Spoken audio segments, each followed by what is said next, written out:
Tunangojea hii maandamano ya amani tuone kutoka kwa huyu jamaa.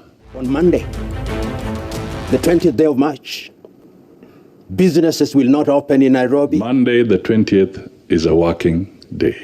But 20th of March is a public holiday. We declare that Monday, the 20th of March, will be a public holiday. Huyo mzee ni sisi na yeye. Huyo mzee amesumbua Kenya for the last 60 years wakiwa na baba yake. You must worship Baba, otherwise you're going to be enemies forever. Grieved is, he's got to accept that that is the result.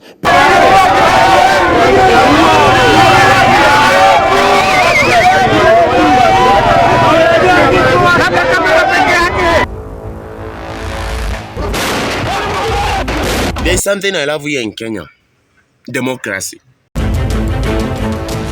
It is your responsibility to work with the police to make sure that the rest of the citizens of Kenya, their lives are not disrupted. You can carry out your demonstration. So, later, anafaa andamane ndidi. Saa hii ako Miru, kesho ako Nyandarua, kesho kutwa ako Kisumu. Na leo tumekuja hapa Kiambu na tuko hapa Thika sababu tuko na shida kubwa sana na tunataka kuambia serikali ya William Ruto na Rigathi wa Gachagua ati wasichukue watu wa Central Kenya kimchezo.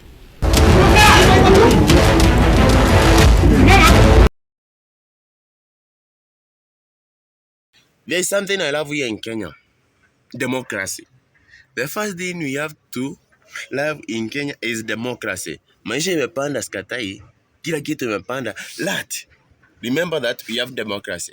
Tunajua maisha iko juu, si ndio? You can assassinate Raila Odinga physically, but you can never assassinate his ideas and the cause for which he stands.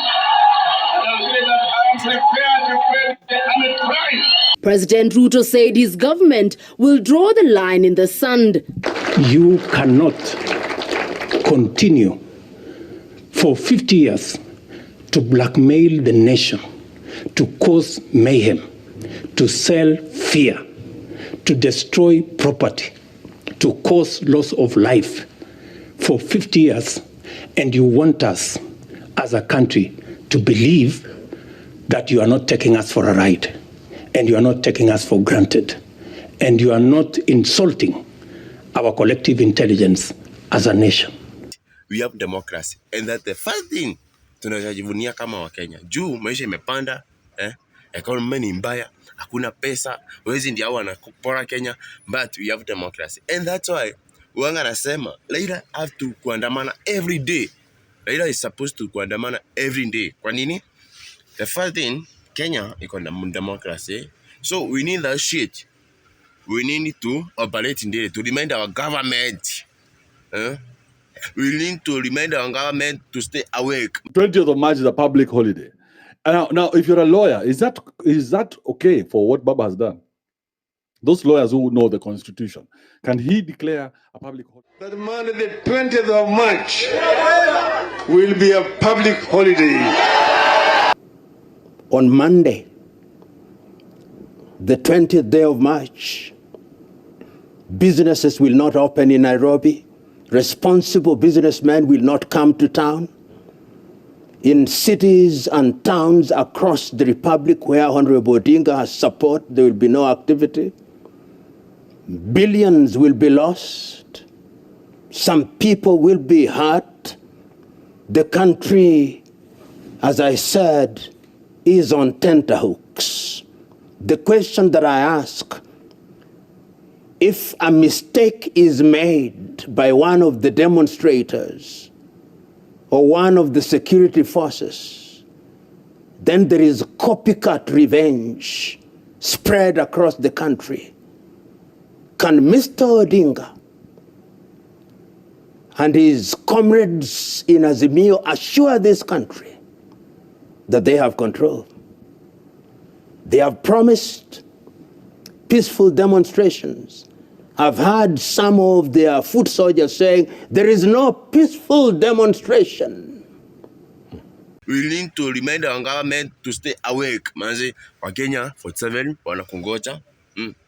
wamama wanakugoja, wanaume wanakugoja. These fucking men, si tuko nje hapa hatuna kazi, tunangoja government itushughulikie.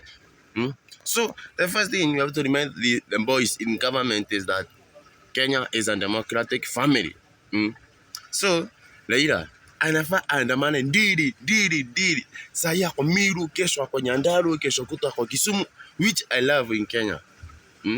As long as you're doing a peaceful protest, ukifanya maandamano fiti, just ukipiga maandamano yako fiti, manze nafurahia. And that's the way you have to go now. Na leo tumekuja hapa Kiambu na tuko hapa Thika sababu tuko na shida kubwa sana, na tunataka kuambia serikali ya William Ruto na Rigathi Gachagua ati wasichukue watu wa Central Kenya kimchezo. Watu wa Central Kenya wamechoka na njaa. Tunasema wa Kenya, wa Mount Kenya tunahadaiwa, tunadanganywa. Chakula inapeana pahali ingine, watu wa Mount Kenya, watu wa Kiambu na Murang'a na kila pahali Central Kenya hawapatiwi chakula. The IEBC said that President Ruto won the election, he petitioned, and the Supreme Court said that the elections were properly conducted, having submitted himself to the jurisdiction. And that's the way you have to go now. Hiyo ndio londi tunafaa tuende. Juu hatuna otherwise. Kumbushi serikali kila siku that they need to work. They need to work, manze. Raila, ufai kulala every day. Mr. Raila, you have to Mr. Raila Odinga na jeshi yako ufai kulala hata siku moja. Unafaa kuandamana because this is a democratic country. Kama kuna kitu uanga tunafaa tujivunia kama Wakenya ni kwa tuko na democracy. Na economy ni mbaya sikatai, but we have democracy. Dili kesho kwa Meru, kesho kwa Nairobi, kesho kuto kwa Mombasa. Dili ukue kwa maandamano. The 20th is a working day. There's a procedure of how public holidays are declared, and it is determined legally as to who can do it, and public holidays are then gazetted. You cannot be walking around telling people you want somebody to observe the rule of law, and you yourself are so blatantly breaking the rule of law and giving a fictitious declaration which has no basis and has no legal notice. Huyo mzee ni sisi na yeye.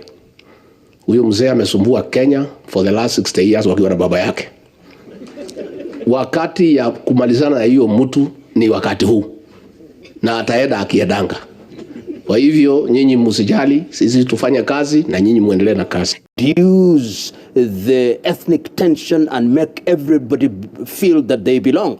And political stability. You ensure that statements that emanate from your government are statements that build, not statements that divide. Yeah. Once you do that, then we can say you are discharging your duties as the President of the Republic of Kenya. He has got to accept that the elections were properly conducted, having submitted himself to the jurisdiction of those institutions, however aggrieved he is. He has got to accept that that is the result. Because the other route that he can take is the route that he is taking. The route of what is effectively a revolution. He is asking that the government of the Republic of Kenya, as presently established, be removed. And that can only be disruptive because President Ruto and the government that has been established will not just be sitting back and say, oh, come, hallelujah, we now accept. They will resist. And when there is resistance, the country will pay. But I go further and ask Honorable Raila, you have served this country. You have accumulated experience over the years. You have political influence. You have individuals who voted for you.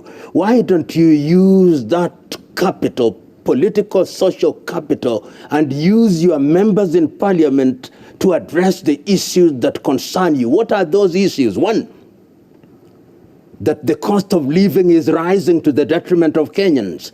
Parliament can do that. Your governors can do that. The president can do that.